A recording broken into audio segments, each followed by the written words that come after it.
Attends, t'as commencé. Ouais, ça a commencé. Alors, bonjour, vous êtes sur le site Nouvelle Rue du Slip Ventre Presse, donc la chaîne vidéo Ventre Presse qui est le pendant vidéo du site nrc.info. Et donc là, on accueille aujourd'hui Aurélien Bernier. Bonjour. Bonjour.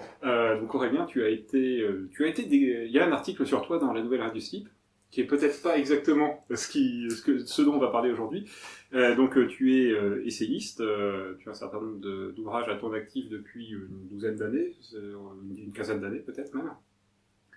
Tu as écrit sur des thèmes notamment sur l'énergie, mais pas forcément l'énergie dans le sens où on l'entendrait, c'est-à-dire t'es pas Jean-Marc Jancovici, c'est pas forcément sur les aspects scientifiques de l'énergie, mais plus sur les aspects économiques et politiques. Et il se trouve qu'on se connaît aussi avec Yorigan qui est ici présent parce que tu as été investi politiquement localement. On a fait quelques campagnes municipales notamment ensemble, mais pas que. Tu as été au Front de Gauche à une époque, tu as été après dans un mouvement qui s'appelait le MPEP, auquel tu n'appartiens plus depuis un certain temps aussi, mais puis tu as été aussi à Attaque à une époque. Donc peut-être nous retracer ton parcours, peut-être, et puis puis on va parler de sujets peut-être politiques plus actuels. Ouais, pour commencer, est-ce que tu peux décrire ton parcours, alors soit militant, soit ton positionnement sociologique au départ, comment t'en arrives à écrire aujourd'hui les livres que t'as écrits, parce que finalement tu as une production intellectuelle qui est certaine, mais du coup, comment c'est venu? Est-ce que t'es des milieux un petit peu bourgeoisie intellectuelle parisienne, enfin tu vois, t'arrives d'où et comment t'en arrives à produire la réflexion que t'as produite? Bon, c'est quand même un gros hasard, enfin une série de hasards. Alors bon, même si je suis d'un milieu classe moyenne, petit bourgeois, voilà, enfin, je viens pas d'un milieu défavorisé où c'est très dur de faire un travail intellectuel, de sortir de son milieu éducatif, hein, mais j'étais quand même pas prédisposé à l'écriture engagée. Bon, j'ai pas fait la fac, je suis pas bardé de diplômes comme un certain nombre de collègues qui écrivent des livres, mais j'ai un DUT génie mécanique. Ça prédispose pas forcément ni au militantisme ni à l'écriture, mais bon. Et en fait, j'ai commencé à militer un peu sur le tard, hein. Pendant pas mal d'années, j'ai lu, notamment Charlie Hebdo. Voilà, j'étais un militant de canapé, donc je m'intéressais au sujet politique, mais sans vraiment militer. Et puis j'ai franchi le pas en adhérant à Attaque à une époque où voilà, c'était un mouvement assez à la mode. Il y avait ce mouvement altermondialiste, il y avait la Confédération paysanne, Beauvais, tout ça. Et Attaque m'a intéressé et ça m'a accroché parce que voilà, je suis allé à une réunion à Poitiers.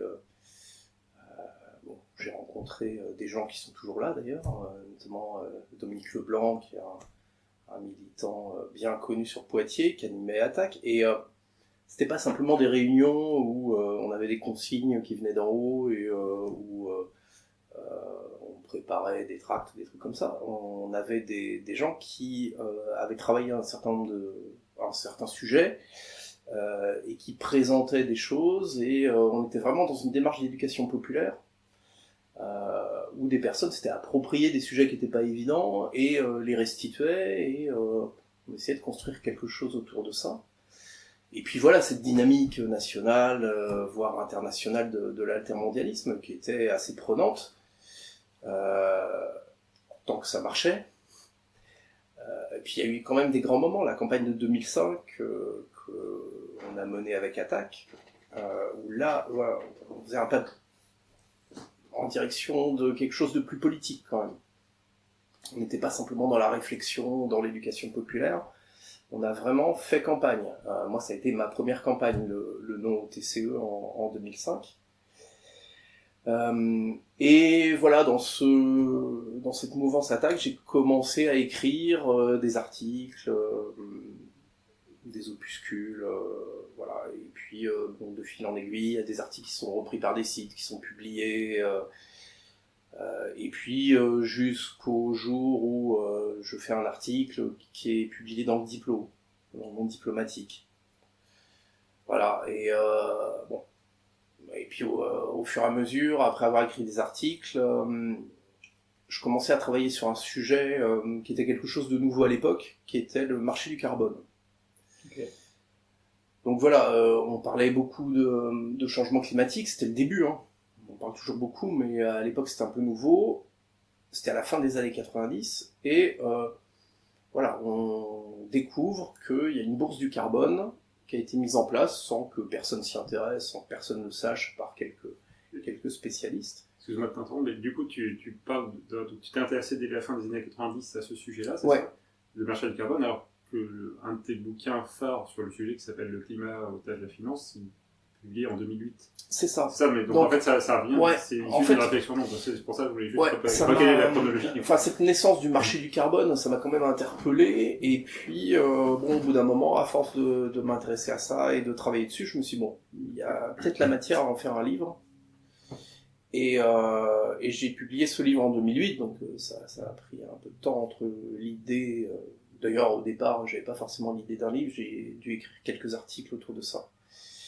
Et puis, comme Attaque travaillait avec Mille et une nuits, je connaissais des gens à Mille et une nuits, et je leur ai proposé le manuscrit, et coup de bol, comme elle me connaissait, je pense, enfin, c'était une éditrice à l'époque, comme elle me connaissait par Attaque, je pense qu'elle s'est intéressée plus facilement au manuscrit que j'avais fait qu'à un manuscrit qu'elle aurait reçu par la poste. Donc encore un coup de chance, elle l'a lu, elle l'a pris, j'ai sorti un premier livre, et puis une fois que le premier est fait, voilà, ça peut en appeler d'autres si les idées sont là. Et puis les sujets ne manquant pas, j'ai écrit d'autres choses qui ont été publiées, d'autres articles, et voilà. Ok. Alors justement là moi le monde de l'édition c'est un truc que je connais pas du tout.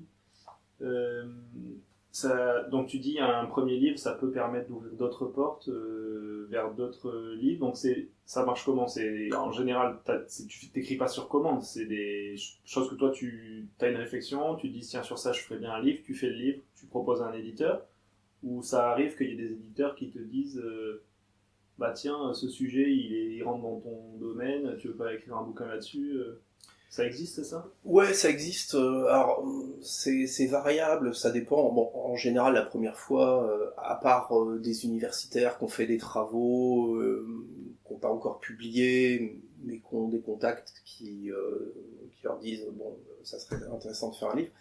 Mais quand on vient un peu de nulle part au niveau éditorial comme moi, bon, c'est à partir d'un manuscrit que, avec de la chance, beaucoup de chance même, on trouve un éditeur qui dit oui. Et puis après, ça dépend des relations qu'on établit avec l'éditeur, parce que soit on se quitte bons amis et puis il n'y a pas forcément de suite, soit effectivement on discute d'un autre projet, soit l'éditeur te propose un sujet, soit tu lui en proposes un. C'est très variable. Moi, j'aime bien écrire avant d'aller voir un éditeur. Okay. Alors bon, faut être un peu sûr de son coup parce que si jamais c'est pas publié, bon, c'est du temps pour rien, mais ça peut changer de forme. Mais non, ça s'est fait assez naturellement. Alors après, voilà, il y a des changements de maison d'édition. Bon, c'est vrai qu'au début, Mille et une nuits, c'était lié à Attaque, donc c'était assez facile. Bon, après, Mille et une nuits, ça appartenait à une grosse maison qui est Fayard, qui a les avantages et les inconvénients d'une grosse maison. Donc j'ai été ces dernières années chez un éditeur plus militant qui s'appelle Utopia, qui fait un super travail et qui m'a édité 4 livres. Et vraiment, ça a été très agréable. Et bon, j'espère que je retravaillerai avec eux. Et puis entre-temps, j'ai publié chez un autre éditeur militant, alors, bon, avec une plus grosse équipe, mais militant malgré tout, les éditions d'Atelier, ancienne édition ouvrière. donc avec une ligne éditoriale vraiment engagée.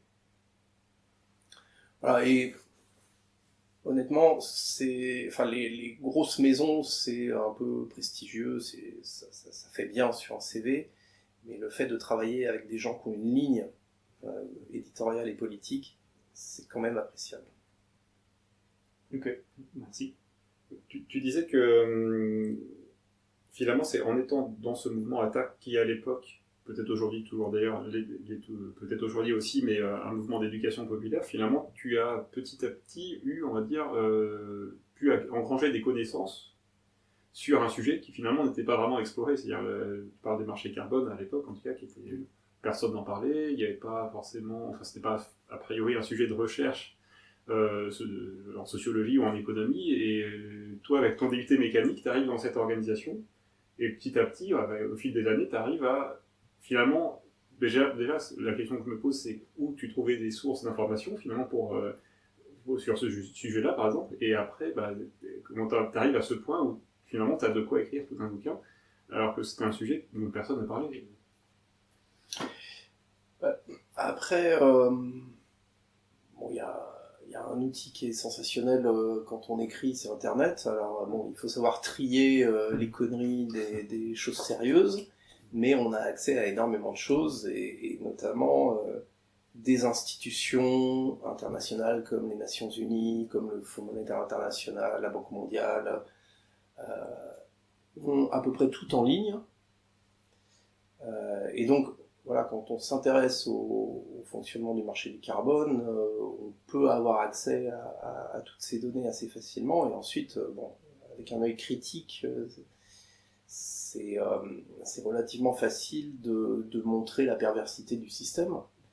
Et puis voilà, enfin, j'ai écrit ça, j'avais une trentaine d'années, forcément, et en plus étant pas d'un milieu universitaire, c'est un peu laborieux de faire des recherches au début, d'articuler les idées, tout ça, et puis plus tu le fais, plus c'est naturel. Et voilà, aujourd'hui j'irai beaucoup plus vite et dans les recherches et dans l'écriture, mais voilà, c'est comme tout, ça s'apprend. Ça s'apprend, voilà. Est-ce qu'il y a eu un côté collectif, disons, à cette réflexion qui fait que toi, tu avais ce sujet-là et qu'au sein de cette organisation, tu avais des gens qui te conseillaient « Ah bah oui, mais tu ferais peut-être mieux de faire sous cette forme-là » ou d'aller plus chercher ces sources-là. Est-ce qu'il y a ce côté-là, disons, qui a pu t'aider, ou est-ce que finalement, tu aurais pu faire ça de chez toi, dans ta chambre, sans être allé dans une organisation collective, quoi? Alors pas directement, mais avoir passé plusieurs années dans une structure où tu côtoies un paquet d'universitaires, de chercheurs, de syndicalistes, de gens qui sont rodés, qui savent faire des recherches, qui savent écrire, qui savent critiquer. Évidemment, tu apprends de tout ça, et le jour où tu travailles sur un manuscrit, tout ça te sert. Et puis, à Attaque, j'ai appris les bases que je connais de l'économie, parce que voilà, j'y connaissais rien quand je suis rentré dans l'association, et en côtoyant des gens divers et variés, d'ailleurs c'est pas forcément les plus grands universitaires qui sont les plus pédagogues, mais voilà, il y a une transmission de savoir qui se fait, et puis ça permet de pallier le retard que tu as pu avoir avant. Et voilà, ce que tu n'as pas fait dans les études, ce à quoi tu t'es pas intéressé, parce que je ne suis pas tombé dans le militantisme tout petit, voilà, ça permet de le rattraper un peu. Ok, parce que du coup, pour préciser, donc tu as cette activité d'essayiste qui est une partie de ce que tu fais dans ta vie, mais tu as aussi un vrai travail, je mets des guillemets, vous voyez pas la caméra, mais tu as un autre travail à côté en fait. C'est pas, tu n'es pas universitaire, t'es non. pas, Non, c'est une activité en plus. Ouais, je travaille dans une collectivité locale, donc je suis agent de la fonction publique territoriale. Alors je suis à temps partiel, ce qui me permet d'avoir du temps pour écrire, en plus des week-ends, des jours fériés, et des fois d'autres moments. Mais oui, enfin, il y a très très peu de gens qui peuvent vivre d'un travail d'écriture et encore moins d'essayiste. Déjà dans la littérature, il y a quand même assez peu de gens qui arrivent à en vivre. Hein. Il y a beaucoup d'auteurs qui font un tas de trucs à côté, qui font des ateliers d'écriture, qui donnent des cours, qui interviennent et se font payer. Parce que bon, un auteur qui est correctement payé, c'est 10%, 12% des fois du prix hors taxe du livre. Okay. Alors donc quand je sors mon premier livre, c'est un livre à 12 €, je crois. Ouais. Donc ça veut dire que tu gagnes moins d'1 € par livre. Ouais. Et bon, si t'en vends 2500 ou 3000, c'est génial. Mais bon, ça te fait pas vivre pendant des années. Ouais, déjà, ça te fait pas vivre pendant beaucoup de mois. Voilà. Donc, non, après, bon, le journalisme paye mieux, heureusement. Ok. Et donc, bon, j'essaie... Enfin, pas à Ventre-Presse. Ah oui, ça, j'imagine.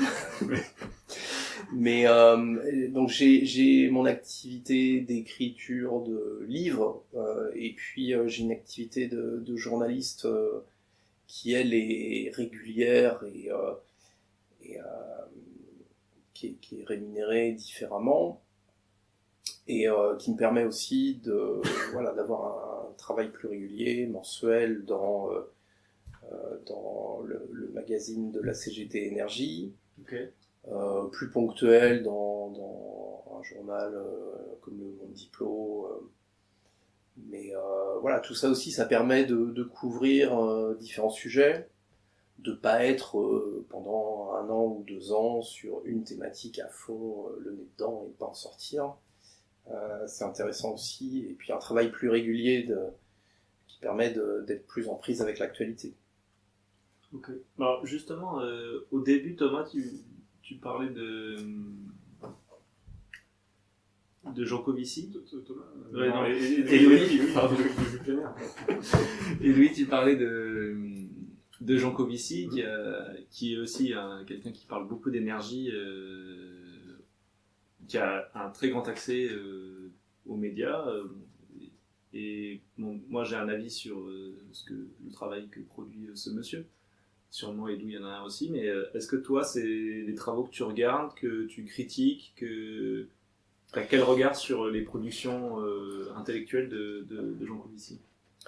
Alors bon, il fait un travail assez impressionnant déjà, et enfin comme tu disais, on n'est pas sur les mêmes sujets, et moi je ne rentre pas volontairement dans les débats techniques sur l'énergie.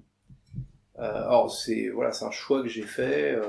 C'est pas que j'ai pas un avis sur la question, c'est que je veux pas le donner pour une raison simple, c'est que c'est un sujet qui éclipse tous les autres. C'est-à-dire que dès qu'on parle technique, voilà, il arrive un moment où on a du pro anti-nucléaire, du pro anti-énergie renouvelable, bon. Et une fois qu'on rentre là-dedans, on ne parle plus du reste. Et il y a un vide sur la question de l'énergie. Il y avait un vide en tout cas. Je trouve avant que tu commences. non, mais avant que je commence à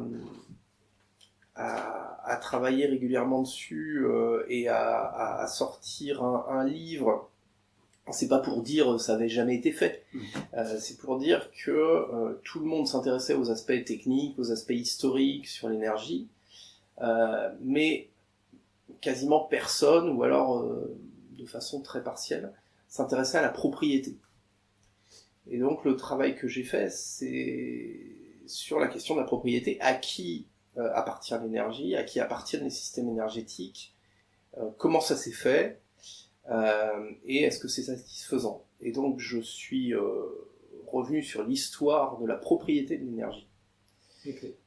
Donc comment les systèmes énergétiques ont émergé donc sous domination privée, le charbon, l'électricité, le gaz, à l'époque le gaz manufacturé, tout ça est développé parce que bon, on a des chercheurs, des découvreurs, des inventeurs, etc. Mais pour passer en phase industrielle, on a besoin de capitaux, donc on va les chercher où?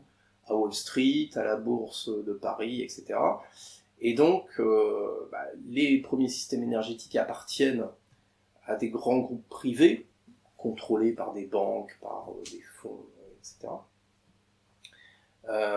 Et puis, on a une phase de nationalisation.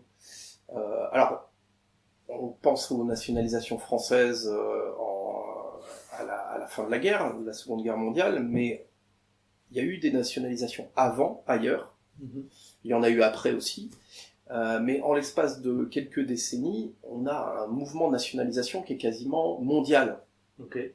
Pourquoi ? Parce que les gouvernements de l'époque considèrent, et les peuples derrière qui les mettent au pouvoir, considèrent que l'énergie est quelque chose de trop précieux pour être privatisé, que le privé a abusé de sa position avant les nationalisations, et donc qu'il faut que ce soit géré par le public.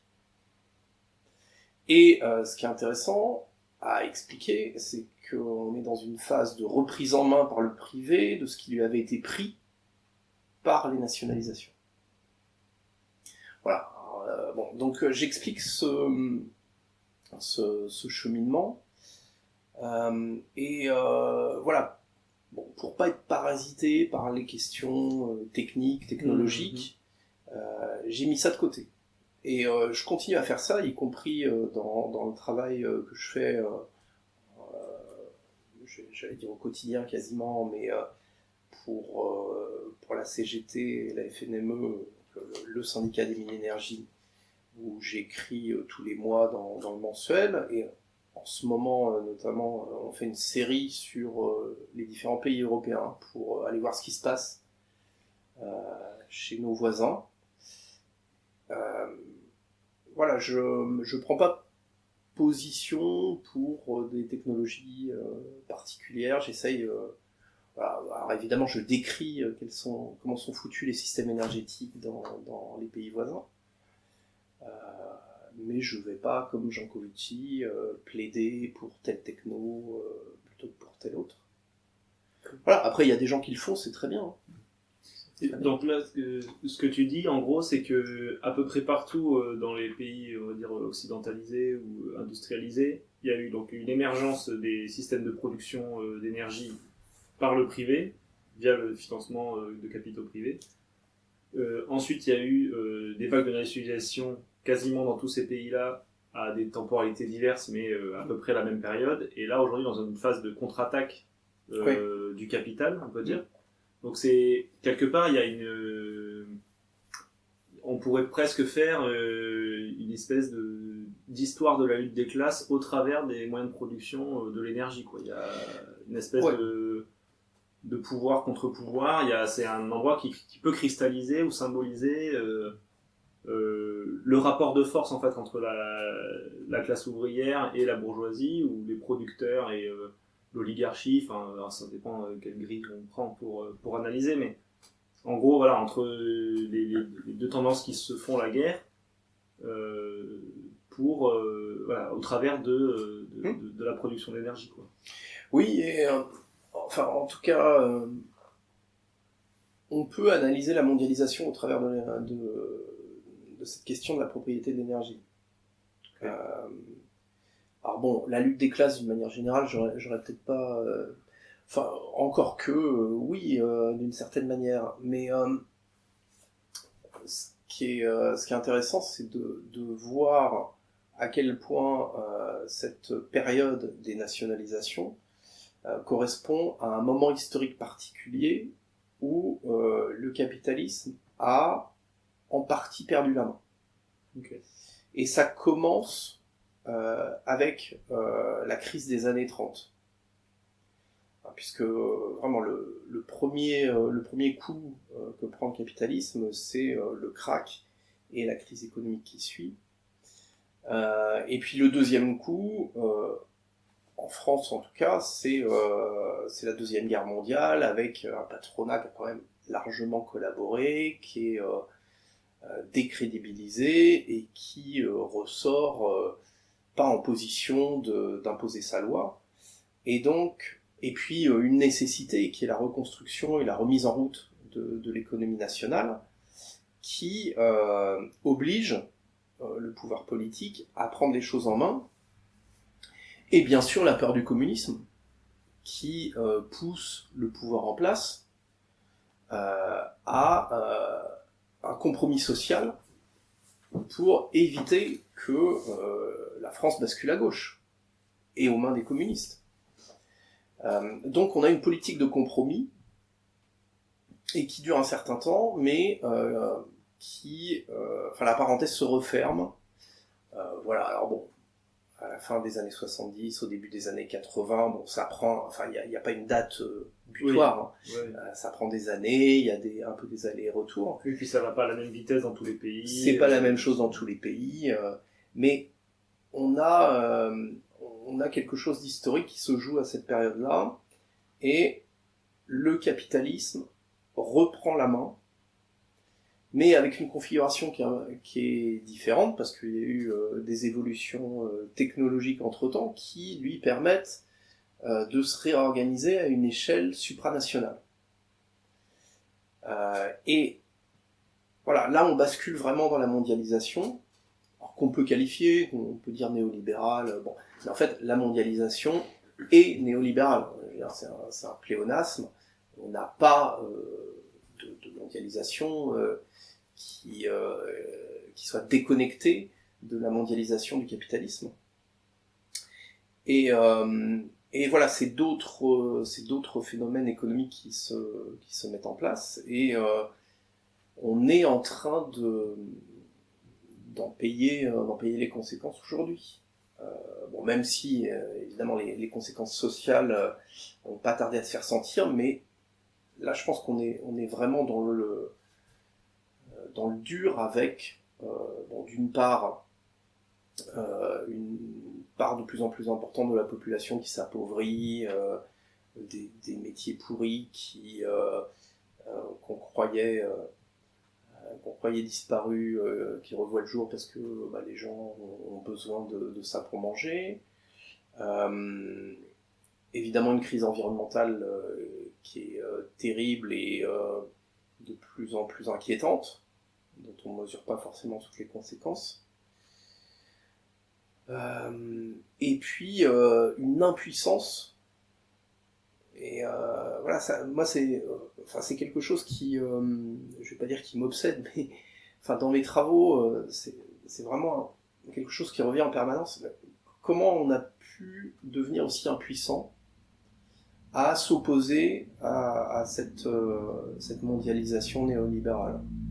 Comment on a pu échapper tous les leviers qui nous permettent de lutter contre le capitalisme.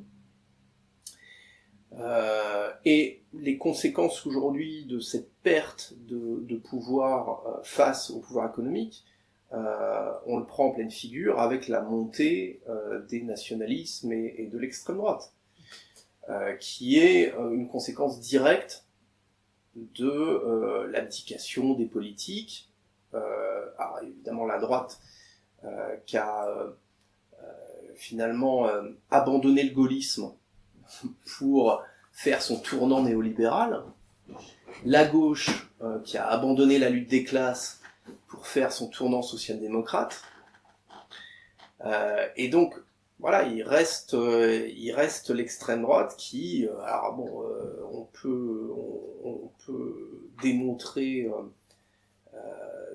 de mille manières que c'est usurpé, que c'est une illusion, mais qui récupère l'espoir, en tout cas qui incarne un espoir de rupture avec la mondialisation. Voilà. Donc, et ça c'est quelque chose qui est essentiel, je pense, et on peut pas aller comme ça d'une élection à une autre et aller prendre des cartons, parce que malheureusement on prend des cartons.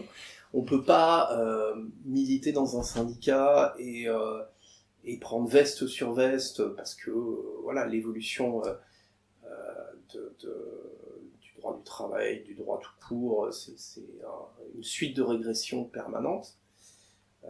sans se poser la question, voilà, pourquoi on a perdu ces leviers, comment, et puis comment on pourrait les reprendre. Je rebondis un petit peu sur une partie de ce que tu as dit un petit peu avant.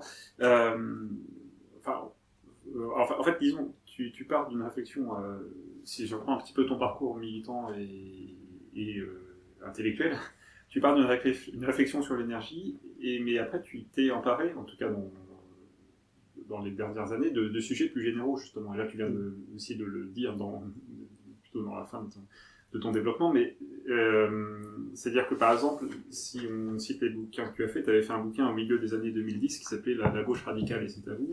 D'autres bouquins sur Ne soyons pas des écologistes benets, enfin des choses où finalement tu portais là dans ces bouquins-là une réflexion un peu plus globale sur les choses. C'était pas, j'ai dit ces bouquins-là par opposition par exemple au climat, otage, la finance, ou à des bouquins que tu as fait dernièrement sur le prix de l'énergie ou des choses comme ça.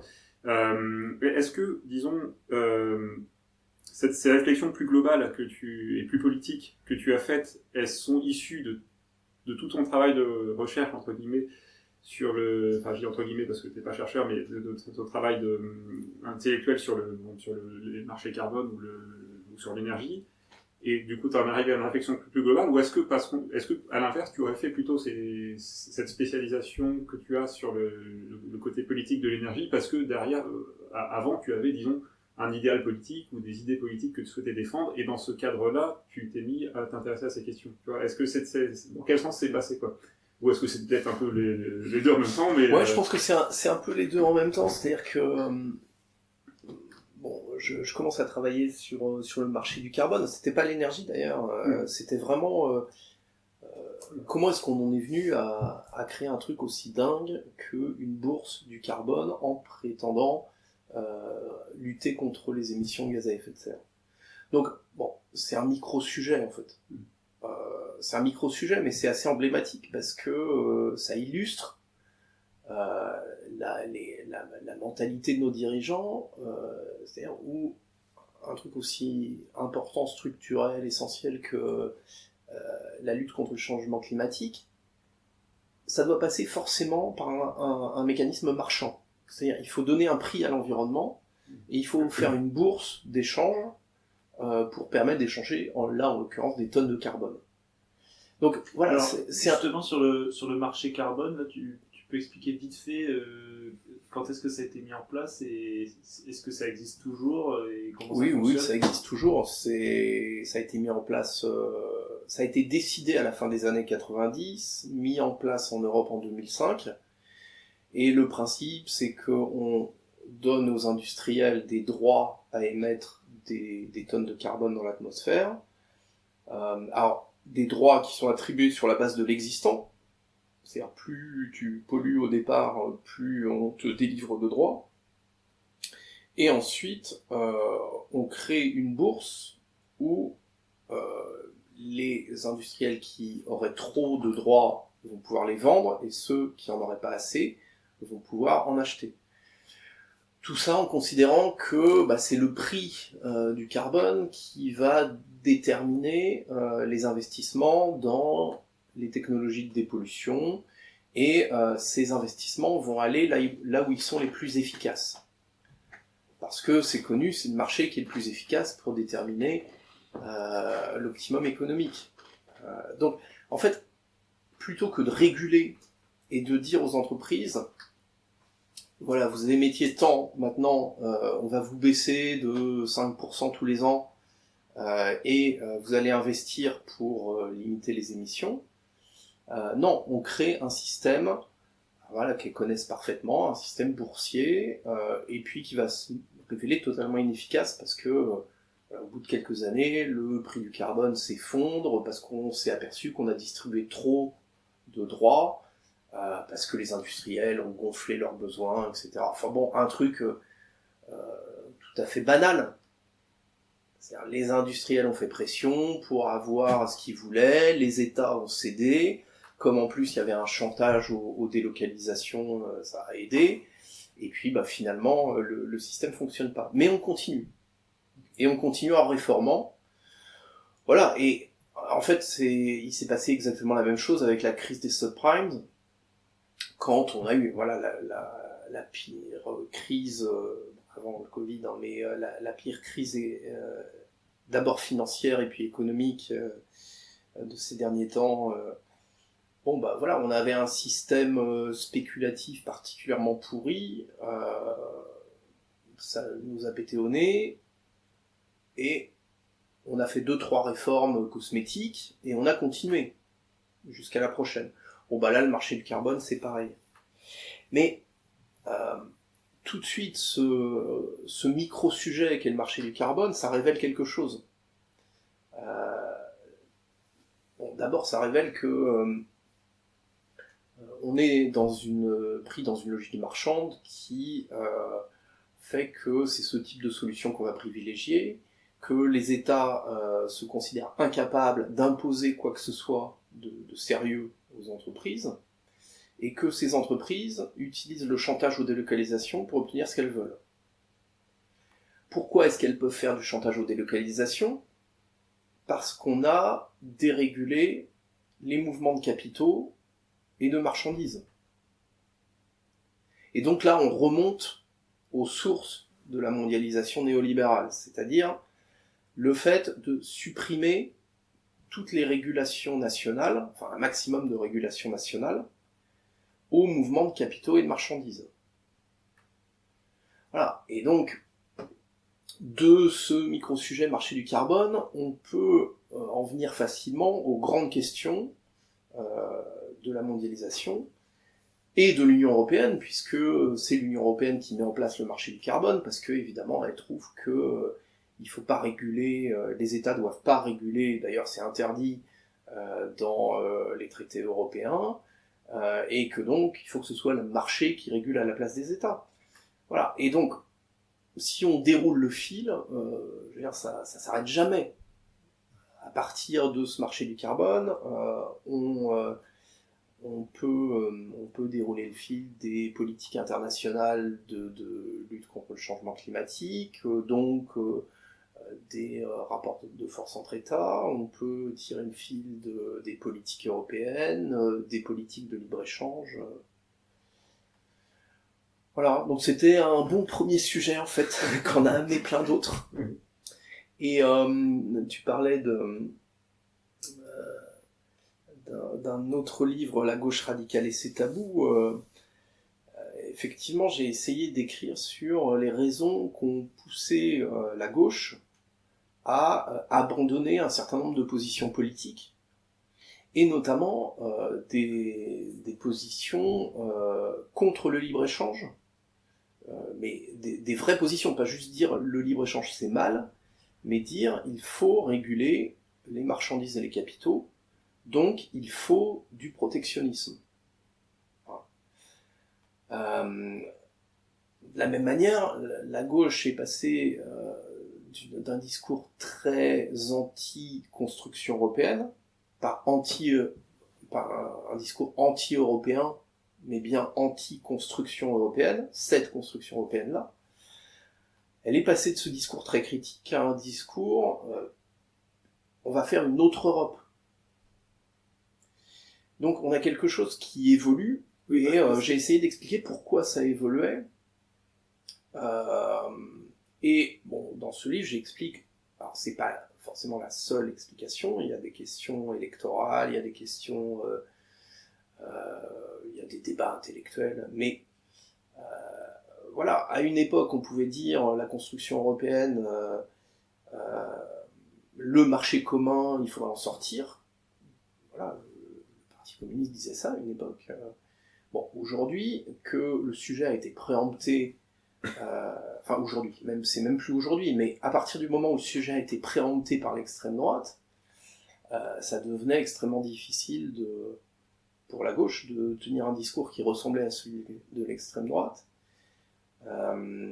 Et voilà, on a un certain nombre de tabous qui se sont installés, et qui sont assez vivaces, hein, qu'on se traîne depuis un petit moment. Donc voilà.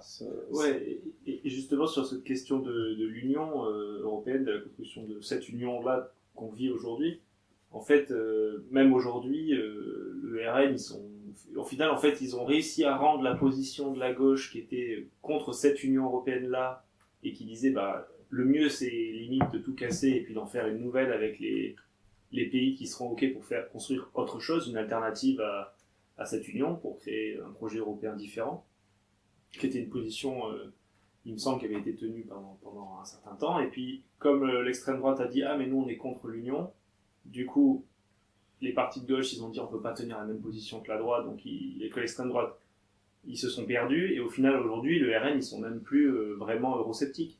Donc en fait... Non, ils se sont retournés d'ailleurs. C'est-à-dire que Marine Le Pen a eu toute une période où elle disait il faut sortir de l'euro, et où elle disait même si j'étais élu, je ferais un référendum pour savoir s'il faut rester dans l'Union européenne. Aujourd'hui, c'est terminé. Ils sont passés sur une position finalement qui est... Enfin, c'est incroyable. Je suis en train de travailler pour un article...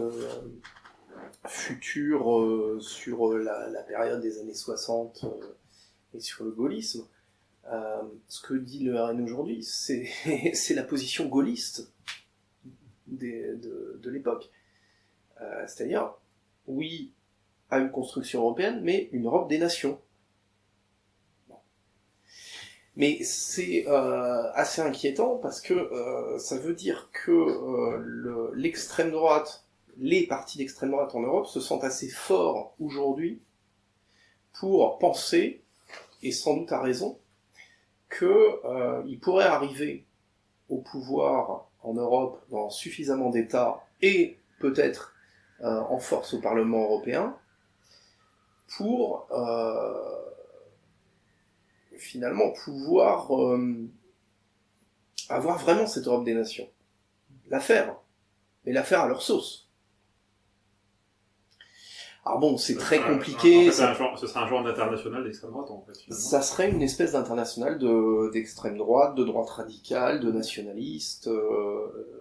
Pas que extrême droite d'ailleurs, parce qu'il serait rallié évidemment par des mouvements moins extrêmes, mais qui trouveraient une occasion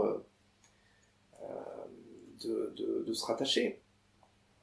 Donc, je pense qu'il y a un vrai risque à ce que l'extrême droite se retrouve en position de force et finalement on lui a abandonné le terrain, on lui a abandonné la critique radicale des institutions européennes. Oui, et au final, maintenant qu'ils sont presque devenus europhiles, en fait, la gauche n'a pas refait le chemin inverse, et voilà, on n'a plus de grands partis à gauche qui sont très critiques, comme ça pouvait l'être à l'époque du plan A, plan B.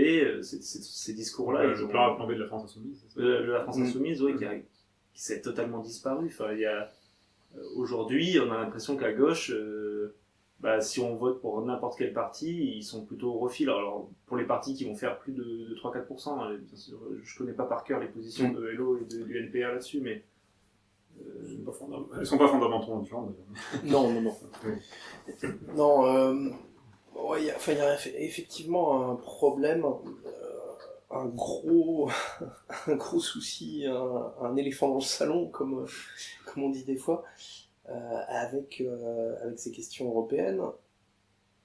Et mais toi, tu dirais que c'est quoi ? C'est par électoralisme ? C'est parce que sinon, ils peuvent plus passer dans les médias si on critique l'Union européenne, on est tout de suite catalogué, on peut plus passer, on passe 15 minutes d'interview à parler que de ça et du coup, on peut pas passer d'autres idées.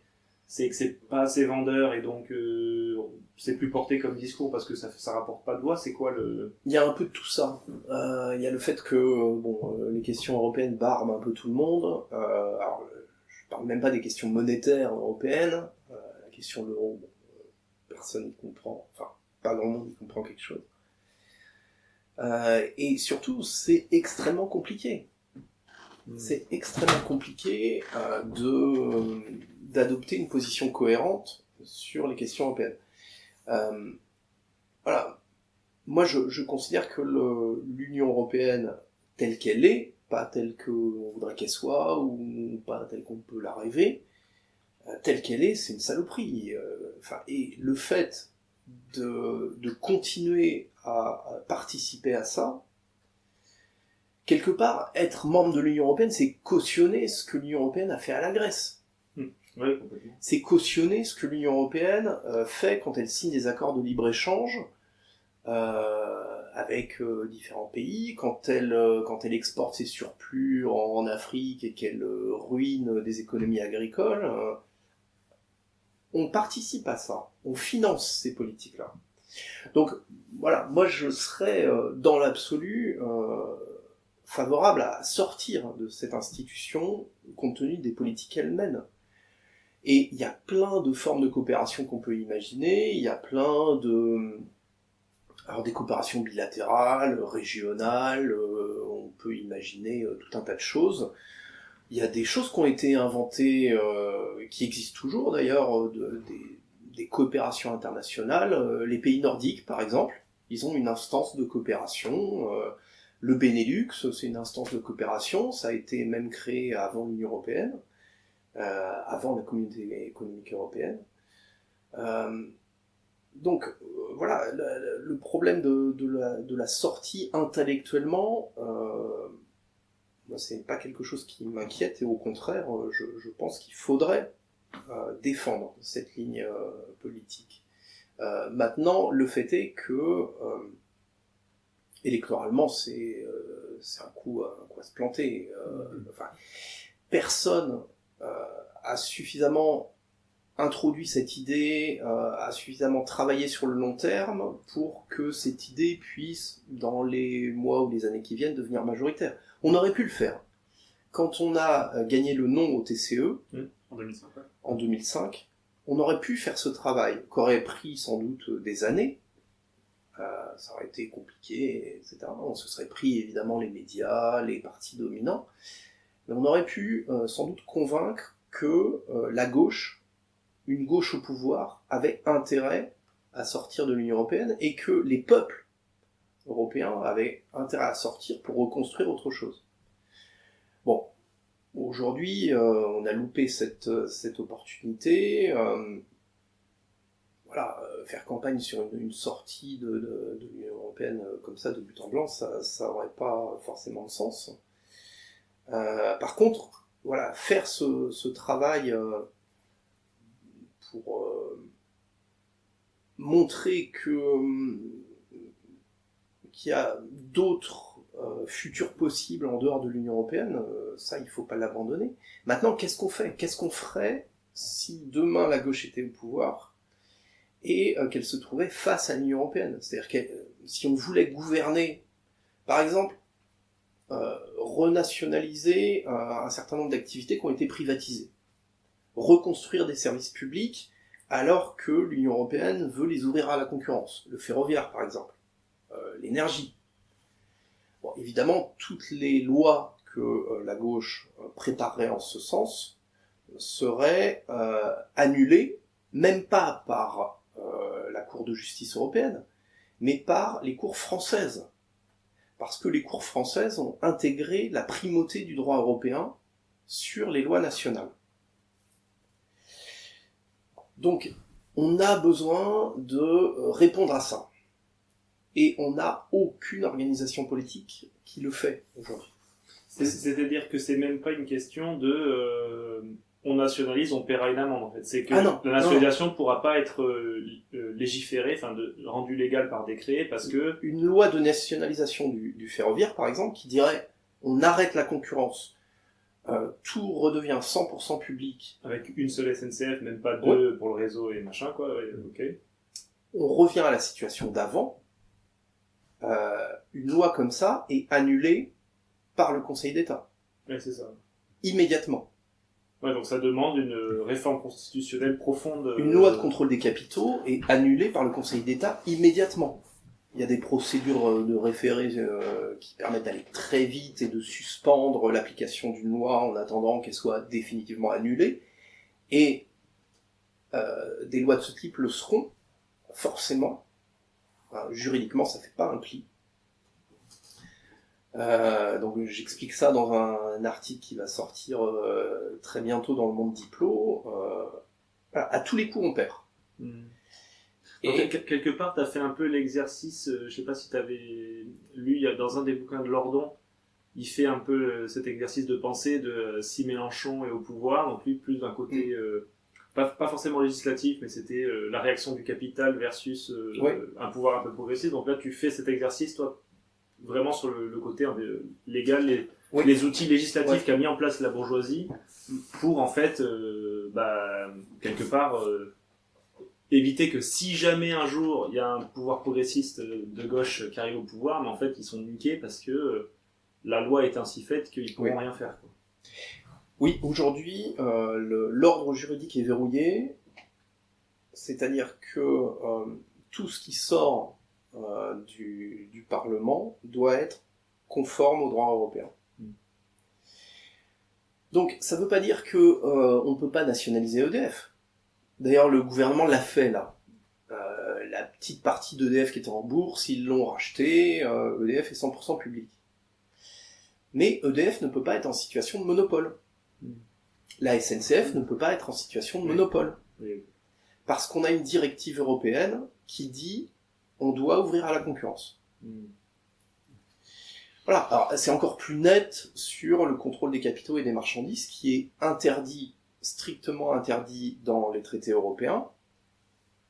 Et voilà, où là, c'est le traité qui dit non. Donc, un pouvoir politique de gauche, même en ayant la majorité absolue à l'Assemblée nationale, au Sénat, même en ayant la population derrière lui, ne pourrait pas voter des lois conformes à son programme.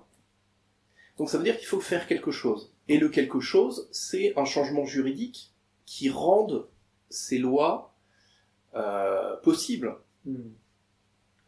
Et ce changement juridique doit se faire au seul niveau qui est supérieur au droit européen, c'est celui de la Constitution. Et donc on peut imaginer différentes choses, mais par exemple on pourrait très bien inscrire les services publics dans la Constitution et dire ces services publics sont des monopoles publics non privatisables, et dans ces secteurs-là, on n'introduit pas de concurrence. Alors bon, évidemment, l'Union européenne serait pas contente, la Cour de justice européenne serait pas contente, la droite française serait pas contente, donc il y aurait une bataille politique violente, mais au moins on pourrait faire des choses. Et ce que je trouve assez terrible, c'est que en ne pensant pas ces questions-là, on s'empêche d'en parler. C'est-à-dire qu'on s'empêche de faire campagne là-dessus, et on empêche aussi le monde syndical de s'autoriser à penser ça. Enfin, sur les services publics, on prend défaite sur défaite. Voilà, moi je suis syndiqué, et je fais des dizaines de manifs par an. Quand il y a des mouvements comme celui des retraites, quand il faut lutter contre la privatisation de la SNCF, mais voilà, c'est peine perdue.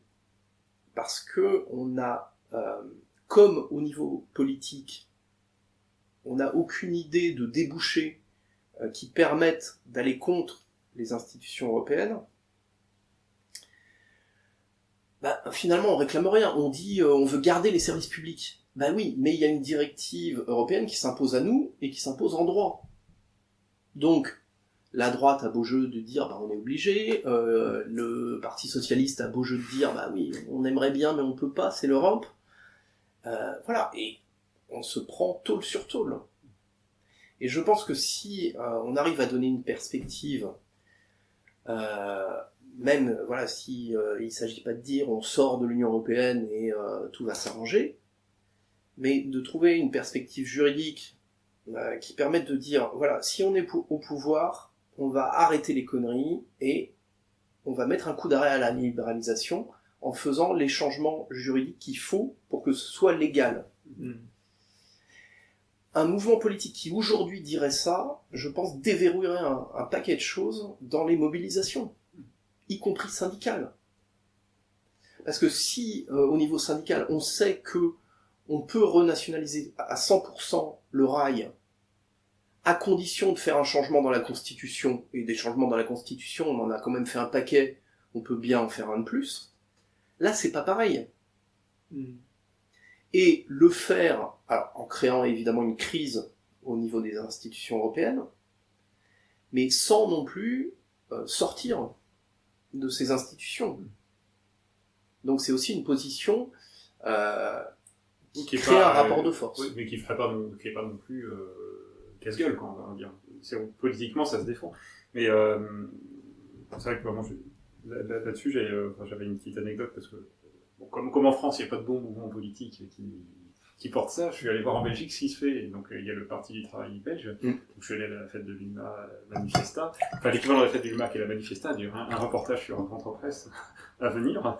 Mais c'est vrai que, alors que le PTB a peut-être moins de tabous que leurs homologues français sur un certain nombre de questions, notamment sur les questions de relations internationales, où ils hésitent pas forcément à mettre les pieds dans le plat, ils mettent les pieds dans le plat sur un certain nombre de choses, que en France, ils vont un peu plus timorer la question, mais sur la question européenne, pour le coup, il y a tellement la peur de l'extrême droite qu'ils sont même un petit peu moins radicaux dans les discours que ce qu'on entend en France, quoi. C'est-à-dire qu'avec la France Insoumise notamment, même si la France Insoumise a mis beaucoup d'eau dans son vin, ça passe déjà pas en France, mais apparemment ça passe moins bien ailleurs. Je sais pas si... C'est très compliqué, suivant les pays, il y a un rapport à la construction européenne qui est très différent, et la Belgique, dès le départ, la Belgique a adhéré à la CEE pour essayer d'éviter l'explosion, la partition en deux de la Belgique. Ouais. Et je pense qu'il s'accroche aussi aux institutions européennes, toujours pour éviter l'explosion de la Belgique. Après, les pays qui ont vécu la dictature aussi, comme l'Espagne ou le Portugal, sont beaucoup plus inquiets d'une possible fin de l'Union européenne qu'un pays comme la France qui a connu le gaullisme et dont il reste quand même un peu quelque chose.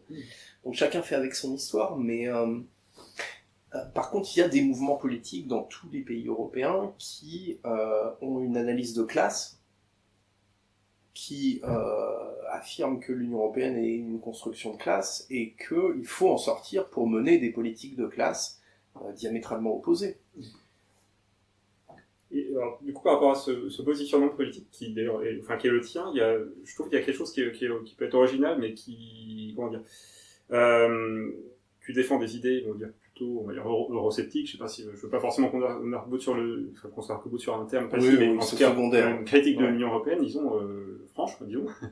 Et tu as aussi parallèlement à ça des idées que tu développes dans tes bouquins ou dans tes interventions médiatiques sur l'écologie. Quand tu interviens, donc, tu citais le monde diplomatique, tu es aussi parfois dans la décroissance, où tu y étais il y a quelques années, donc des choses qui sont quand même assez identifiées écolo, entre guillemets. Et ce qui est bien, c'est que si on prend le jeu politique, tu as des tendances souverainistes, mais qui, elles, sont absolument pas du tout, on va dire, portées sur l'écologie, voire même anti-écolo dans ce qu'ils proposent politiquement.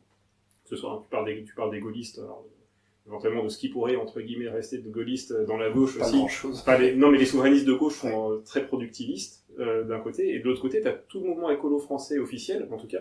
Enfin, le Parti Vert, qui s'appelle ELV, qui a changé de nom à nouveau, mais qui, eux, sont, on va dire, comment expliquer donc toi, tu es un peu entre les deux, parce que, t'es pas entre les deux, mais tu es, tu prends des idées écolo, des idées souverainistes, je sais pas si le terme souverainiste te convient, mais en cas des idées, on va dire, eurosceptiques, et tu as d'un côté des eurosceptiques qui sont caricaturalement anti-écolo, et de l'autre côté des écologistes qui sont absolument complètement, on va dire, matrixés peut-être par l'Union européenne. Comment expliquer qu'il n'y ait pas justement un mouvement écologiste un vrai mouvement écologiste plus franchement, on va dire, qui développerait plus franchement des idées souverainistes, quoi. Après, c'est lié à l'histoire de l'écologie politique. L'écologie politique s'est construite contre l'État. Alors, elle émerge aux États-Unis dans les années 60, 50-60, mais plus les années 60. Et voilà, le marxisme est mort aux États-Unis avec le McCarthyisme, et on a des mouvements qui prennent la suite quelque part et qui sont des mouvements très différents, écolos, sur le changement des modes de vie, sur la défense des minorités, et qui perdent qui n'ont pas le discours de classe du marxisme. Et toute la gauche américaine des années 60-70 se construit là-dessus. Et en fait, en France, à la suite de mai 68, on importe ces réflexions, alors, en Europe globalement, mais en France en particulier. Voilà, avec des discours assez faciles sur la fin du prolétariat, sur le fait que voilà, c'est plus les classes populaires qui mènent les luttes, avec voilà une nouvelle analyse qui fait globalement de plus en plus abstraction des rapports de classe. Et le mouvement écolo commence à se structurer en prenant beaucoup dans cette réflexion de l'écologie américaine, et puis elle se structure contre le nucléaire, c'est-à-dire contre l'État, contre EDF, même contre la CGT à cette époque. Et l'État qui organise le déploiement du nucléaire, qui sécurise le déploiement du nucléaire, y compris en tapant sur les manifestants. Et voilà, il y a toute une réflexion qui commence à se mettre en place sur l'État oppresseur, l'État productiviste, et très vite les écolos tombent dans un discours anti-État, mais de bas étage. C'est-à-dire que en critiquant l'État tel qu'il est à ce moment-là en France, ils critiquent l'État d'une manière générale. C'est-à-dire, il ne pourrait pas y avoir d'autre façon de gouverner que cette façon-là. Et donc, il faut dépasser l'État, et donc il faut construire l'Europe. Donc, alors, d'ailleurs, il faut dépasser l'État. Cette Europe n'amène pas plus d'écologie, ah non, mais c'est moins pas de grave. nucléaire et. Non, mais c'est pas grave. C'est pas grave. C'est quelque chose de doctrinal. Voilà, je veux dire, ça s'appuie pas sur une expérience vécue. Hein. C'est, je sais pas, on est dans un monde idéal où les nations ce serait le mal, l'Europe ce serait le dépassement des nations, ce serait le bien. Et d'ailleurs, on a un discours écolo qui va vouloir dépasser l'État par en haut et par en bas. Par en haut, c'est la construction européenne, par en bas, c'est la décentralisation. Alors avec tout un tas de discours totalement faux, caricaturaux, comme quoi plus c'est décentralisé, mieux c'est, que le pouvoir politique local serait mieux que le pouvoir national, alors que le pouvoir politique local reproduit exactement les mêmes travers que le national. Il n'y a pas plus présidentialiste qu'un conseil départemental ou régional ou une communauté de communes. Il y a, enfin bon, on peut avoir des municipalités qui sont dirigées d'une main de fer par une seule personne. Enfin bon, bref. Mais il y a cette idée que voilà, l'État c'est la guerre, c'est l'oppression, c'est le nucléaire, et que comme il faut bien d'autres formes institutionnelles, on va passer par le supranationalisme et passer par la décentralisation. Le problème, c'est que en faisant ça, on ouvre la porte en grand aux libéraux qui veulent démanteler toutes les constructions nationales issues des luttes sociales.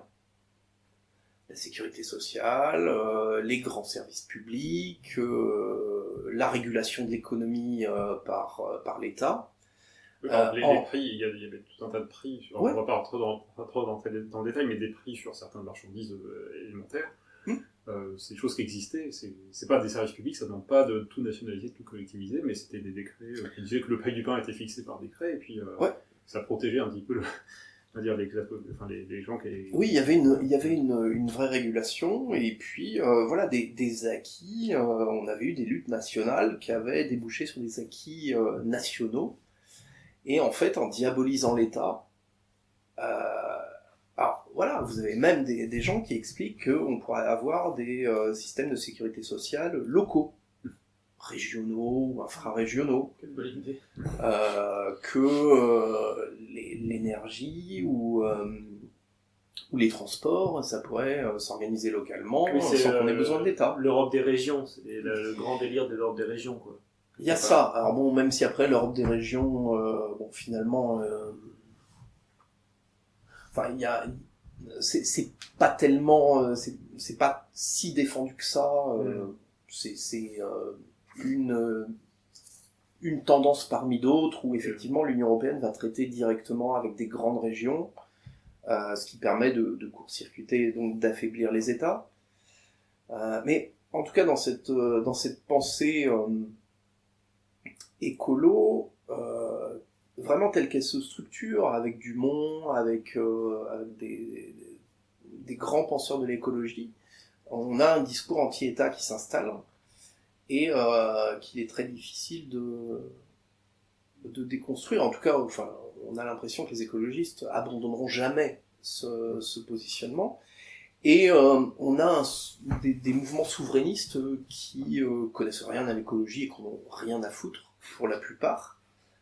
Pas tous, mais il y en a beaucoup qui n'ont rien à foutre, et donc qui reprennent quelques banalités sur l'écologie parce que c'est obligé. Voilà, moi le travail que j'ai essayé de faire, c'est comment est-ce qu'on peut essayer de reconstruire un État capable de recréer des services publics, capable de s'interposer face aux multinationales, de réguler l'économie, et en même temps organiser la décroissance de la consommation matérielle, qui est un impératif physique, mathématique. Voilà. Alors c'est pas facile de tenir les deux bouts, mais bon, et puis voilà, je me sens un peu isolé, parce que c'est vrai que si on veut trouver des mouvements qui essayent de trouver ce positionnement, c'est assez compliqué. Donc là, t'as ton téléphone qui sonne. Ouais, pardon. Il est presque le temps qu'on s'était donné, c'est ça, hein? Attends, je vais répondre. Ouais, ça vous embête pas? Non, t'inquiète. Je coupe le micro. Oui, allô?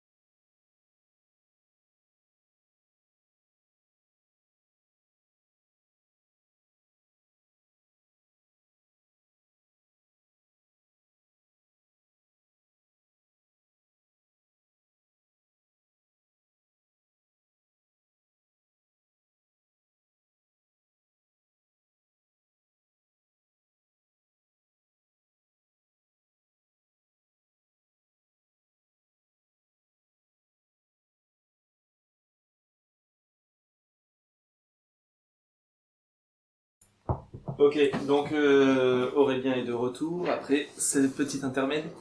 Moi j'ai une petite question. Donc à un moment tu as parlé des échecs des luttes syndicales qu'on a pu avoir ces dernières années. Donc ça fait... on en discutait avec Pascal l'autre jour quand on a reçu sur l'épisode précédent de Les Maîtres à penser. Pascal. L'épisode 2, abonnez-vous, mettez la cloche. Et allez le voir, il est bien. Et donc effectivement il disait ça fait longtemps qu'on n'a pas gagné. Donc effectivement ça fait longtemps qu'on n'a pas gagné. Et donc moi je lui partageais la réflexion qui m'était venue à la précédente fête de l'humanité lors du discours de Sophie Binet. C'est un truc qui m'avait marqué. Moi j'aimerais qu'avec Edoui on fasse un react à son discours qu'elle avait tenu là-bas, parce que en fait elle avait parlé justement du grand mouvement contre la contre-réforme des retraites. Où effectivement on a été des millions pendant des mois à manifester, à aller dans la rue, à se mobiliser, etc. C'était un mouvement colossal. Et elle, au final, elle dit « Ah ben c'est super, on était hyper nombreux et nombreuses. » Et sauf que, non, parce qu'en fait on a perdu. Et au final, elle parle pendant 1 heure, et moi pendant 1 heure, j'ai pas entendu ok, là il faut vraiment qu'on se mette autour d'une table avec les responsables syndicaux, peut-être les responsables politiques, enfin j'en sais rien, mais il faut qu'on fasse une analyse profonde de pourquoi on a été capable de mobiliser autant de monde et de prendre une telle branlée, quoi. Et au final, ça, elle a juste dit, ah ben c'est super, on était hyper nombreux et nombreuses. Quoi. Donc, toi, est-ce que c'est des sujets sur lesquels tu réfléchis, ça, de comment le mouvement syndical est devenu impuissant face au pouvoir, face aux gens qui prennent les décisions, face au capital. Donc, je pense que tu as donné quelques pistes tout à l'heure sur il y a un verrou législatif, mais toi, tu penses que c'est ce verrou législatif qui explique tout ou partie, ou il y a d'autres choses qui expliquent Alors, oui, je réfléchis à ça en tant que syndiqué, syndicaliste. Alors après, j'ai pas écrit spécifiquement là-dessus, mais je pense que le constat qu'on peut faire avec les partis politiques de gauche, on peut le faire avec les syndicats de gauche. Alors, c'est très difficile en fait, et j'aimerais pas être à la place de Sophie Binet qui fait une intervention de ce type-là après le mouvement de réforme des retraites qui a effectivement été énorme et qui a effectivement été un échec.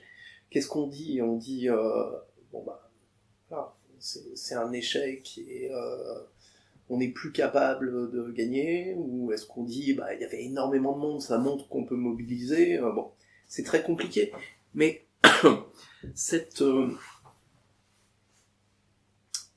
succession d'échecs dans les mouvements syndicaux, ça s'explique parce que d'une part, on n'a plus de débouchés politiques.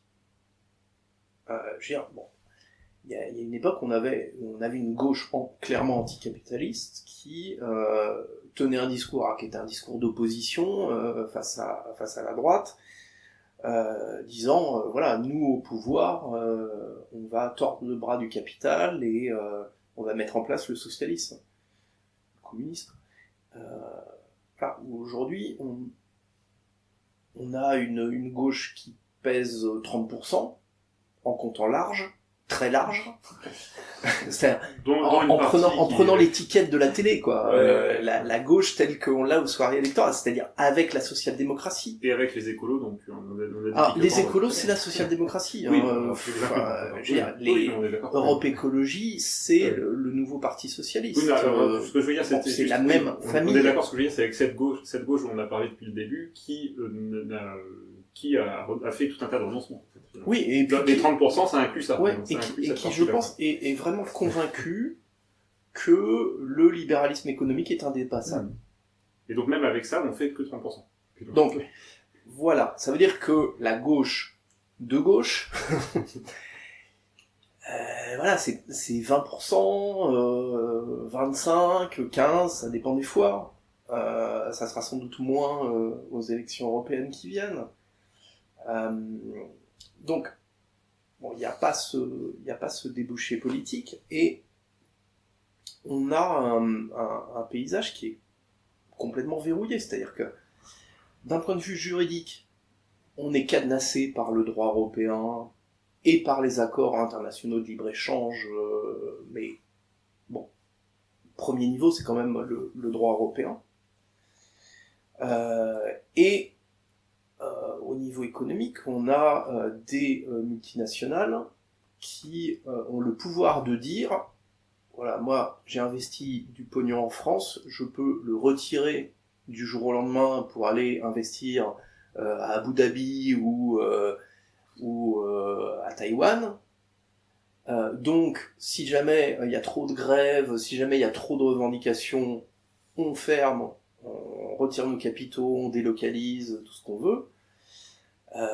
Bah évidemment, enfin cette menace, elle est terrible. Et je pense que alors on a et on voit bien que tout va ensemble, c'est-à-dire que on n'a pas de débouché politique parce que on a des organisations politiques qui ne donnent pas les réponses aux problèmes de libre-échange, de droit européen, de concurrence internationale. Et on a un mouvement syndical qui se confronte à ça au quotidien. C'est-à-dire que les entreprises qui font du chantage ou de délocalisation, c'est le quotidien des syndiqués dans les entreprises. les grands groupes qui vont décider d'investir à tel endroit et qui vont marchander pour obtenir des avantages incroyables, et puis qui vont faire le coup à 2-3 endroits dans 2-3 pays différents et qui vont aller à l'endroit où on leur propose les conditions les plus merveilleuses. Bon, ça fait des années, des décennies que c'est le quotidien économique d'une partie de la population. Et on n'a pas que ce soit au niveau politique ou syndical, on ne donne pas de réponse. Voilà. Alors c'est vrai qu'au niveau syndical c'est compliqué parce que on lutte dans les boîtes, on n'est pas censé tenir des positions trop politiques, et en même temps on voit bien que ça manque. Et puis du côté politique, on n'est pas à la hauteur des attentes. C'est clair, on n'a aucune réponse sérieuse. Enfin, on parlait de sortie de l'Union européenne, de rupture avec les politiques européennes. Je pense que la plus grande difficulté, c'est même pas ça. Sortir de l'Union européenne, c'est pas compliqué. Changer la Constitution, c'est pas compliqué en soi. Enfin, je veux dire, ça, on peut l'imaginer. Affronter les multinationales au quotidien, affronter la fuite de capitaux, affronter le chantage des grandes firmes, affronter les lobbies industriels, agricoles, la FNSEA par exemple, la gauche au pouvoir face à la FNSEA, la gauche au pouvoir face à Total. C'est ça le vrai sujet. Et c'est ça le plus difficile en fait. C'est quel rapport de force on va instaurer pour arriver à leur tordre le bras et à reprendre un peu la main sur l'économie, voire beaucoup, voire complètement. Bon, et personne ne parle de ça. Mais ce qui est difficilement compréhensible, c'est que c'est une chose d'en parler, mais c'est encore une autre chose de le faire. C'est qu'à un moment, on parlait de 2005, avec la campagne sur le référendum, où finalement, là, je pense que c'est une ligne de fracture qui, à mon avis, existe toujours. C'est-à-dire que même si, parmi la gauche en tout cas, la gauche qui a voté non, on voit que sur les thèmes, ou du moins ceux qui sont issus de la gauche qui ont voté non, ils ne pensent pas vraiment la même chose que ceux qui sont issus de la gauche qui ont voté oui. Quoi. Et même si, en ce moment, ils sont plutôt quand même à s'allier entre eux, avec la NUPES, où c'est le mélange des deux, mais malgré tout, il y a quand même, disons, cette fracture qui, à mon avis, structure pas mal de choses. Mais ce qui est incompréhensible, c'est que ce que tu dis est vrai, c'est difficile de tenir un rapport de force, mais on peut, dans la réalité, si on est au pouvoir, mais on peut quand même le tenir dans le discours, et c'est là où on ne comprend pas pourquoi, si on prend par exemple l'exemple du PS qui a quand même un certain historique, qui il y a 40 ans était peut-être pas le même PS qu'aujourd'hui, même s'il y avait déjà des choses qu'elle n'est pas, hein, mais comment ça se fait qu'il pourrait simplement dire oui, la construction européenne c'est n'importe quoi, c'est antisocial, et ensuite, une fois au pouvoir, faire comme ce qu'ils ont l'habitude de faire, se coucher. Mais ça, on pourrait le comprendre, mais là, on comprend même pas pourquoi, finalement... Enfin, aussi, on peut le comprendre, mais en tout cas, c'est bizarre. On pourrait s'étonner de pourquoi, au moins dans les discours, ils pourraient pas essayer de taper du poing, même si après, on sait qu'ils vont se révéler peut-être pas à la hauteur. Je crois qu'on a lâché tellement de choses ces dernières décennies, tellement de terrain, concrètement, par des reculs... au niveau des droits, des luttes perdues, des taux électoraux, mais aussi intellectuellement, c'est-à-dire à force de laisser s'installer ce discours comme quoi la construction européenne c'est peut-être pas parfait, mais ça va dans le bon sens, que le libre-échange... Bon, il y a des abus qu'il faudrait arriver à limiter, mais finalement c'est pas si mal. Et puis d'ailleurs, on voit bien que les pays du Sud arrivent à sortir un peu de la pauvreté. Ce genre de discours qui sont totalement lamentables et faux en partie. On a tellement perdu de terrain et on se retrouve aujourd'hui avec des médias qui font bloc pour déverser une propagande libérale, plus qu'avant, ce qui complexifie encore les choses, que tenir un discours radical, c'est pas évident. revenir à un discours radical alors que voilà, on édulcore depuis des décennies, c'est pas évident. Mais je pense que c'est indispensable. C'est-à-dire que on ne pourra pas passer à l'acte si on est au pouvoir, si on n'est pas soutenu par la population. Et on ne sera pas soutenu si on n'a pas créé un courant d'idées. C'est pas possible. Alors, et c'est ça, enfin, c'est le serpent qui se mord la queue, c'est-à-dire que alors, on a des organisations politiques de gauche qui voilà, font du tapage, parlent fort, disent, utilisent encore des termes assez connotés, mais où finalement, programmatiquement, il y a quoi dedans ? Il y a quoi de concret, de faisable ? Quelle réponse t'apporte à cette nécessité d'affronter les grands groupes économiques ? Enfin, je lis les programmes, je les presque à chaque élection et presque tous les programmes de gauche, mais il n'y a rien là-dedans. Il n'y a rien. Lisez-les, regardez-les. C'est vide. Oui, la guerre qui s'annonce est un impensé dans les programmatiques. Exactement. L'affrontement avec les forces qui dirigent le monde économique, le monde politique, est un impensé. Donc, comment est-ce que tu veux avoir des gens derrière toi ? Je veux dire, à l'époque où le PC faisait 20 ou 25%, il affichait la couleur. Voilà, et les gens votaient pour un programme d'affrontement avec le capitalisme. C'était clair. Ouais. Bon, aujourd'hui, c'est pas le cas. C'est pas le cas. On ne sait pas vraiment pourquoi on vote. On ne sait pas ce que ferait LFI ou ce que ferait le PCF demain s'ils étaient à la direction du pays. Enfin, on ne sait pas. Après, quand on est politisé, peut-être qu'on peut avoir des idées. Mais je veux dire, les gens dans la rue ne savent pas. Donc comment est-ce qu'on prépare les choses ? Comment est-ce qu'on prépare un tel enjeu, une telle bataille, un tel rapport de force ? Et en fait, voilà, je pense que la gauche est asphyxiée par cette peur de faire peur à son électorat. Et finalement, c'est une peur qui en plus a probablement été instaurée par le camp d'en face, en fait, par on va dire les médias, probablement les médias mainstream, par etc., les médias, avant ça par la social-démocratie. Oui. C'est-à-dire que qui du coup le camp d'en face. La première raison pour laquelle la gauche a édulcoré son discours, c'est pour être compatible avec la social-démocratie. Voilà, Jospin a imposé au PCF d'édulcorer son discours sur l'Europe en disant, voilà, si vous voulez rentrer au gouvernement de gauche pluriel, c'était en 97, faut y aller mollo sur l'Europe. Nous, on est très pro-européens, vous pouvez pas continuer à tenir des discours... Voilà, donc c'est quand même la social-démocratie qui, la première, a imposé ça avant les médias dominants. Oui. Et alors moi, cette discussion-là me fait penser à une réflexion que j'entendais l'autre jour de youtubeurs de la gauche internet, là, des marxistes d'internet, le Paduring et le Canard réfractaire pour pas les nommer. Je crois que c'était le gars du Canard réfractaire qui disait, qui faisait écho à des propos qu'il attribuait à Lénine, il me semble, qui disait il n'y a pas de parti sans médias, il n'y a pas de médias sans parti.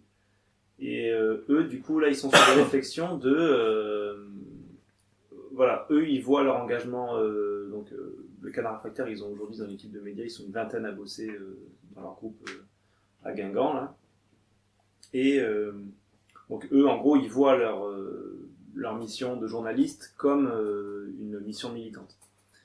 Et ça me fait penser à la place qu'a pu avoir un journal comme le Journal de l'Humanité, ses rapports avec très directs au départ avec le PC et la CGT, et finalement ce qui au départ était quasiment une espèce de bloc uniforme, alors pas totalement uniforme, mais en tout cas un espèce de bloc très fort de un syndicat, un parti, un média. Finalement aujourd'hui on a des gens qui peuvent être à la CGT qui vont aller voter RN parce qu'ils en ont plein le cul, ou ou des lecteurs de l'Humanité qui en fait vont aller voter PS, et puis de toute façon un PC qui n'existe plus, une UMA qui est peut-être, je sais pas s'il y a encore beaucoup de gens qui lisent, ils ont raté le virage numérique, là ils y reviennent un peu, mais enfin, on a un espèce, au final, les trois gros pôles qui à un moment étaient vraiment hégémoniques à gauche, un gros média, un gros parti, un gros syndicat, bah, au fur et à mesure des années, ils n'ont pas arrêté de se péter la gueule tout en prenant les distances les uns avec les autres. Je sais pas si ce que je raconte est un peu vrai ou pas. Est-ce que ça t'amène une réaction? Bah. Après, la question des médias, alors c'est peut-être lié à mon expérience, je sais pas si c'est généralisable, mais je pense qu'on peut contourner les médias. Quand on a fait campagne pour le non au TCE, on a contourné les médias. Tous les médias étaient pour le oui. Tous. Intégralement. On a commencé la campagne, les sondages donnaient le oui gagnant autour de 80%. Et on a fait une campagne de terrain. Ça veut dire que même malgré Bolloré, malgré Lagardère, malgré tous ces gens-là, on pourrait faire des campagnes de terrain et contourner les médias, d'autant plus facilement que, même si c'est la foire, même si il y a tout et n'importe quoi, avec Internet, il y a des choses qui peuvent se propager quand même assez vite, et où c'était pas le cas à l'époque de l'ERTF. Bon.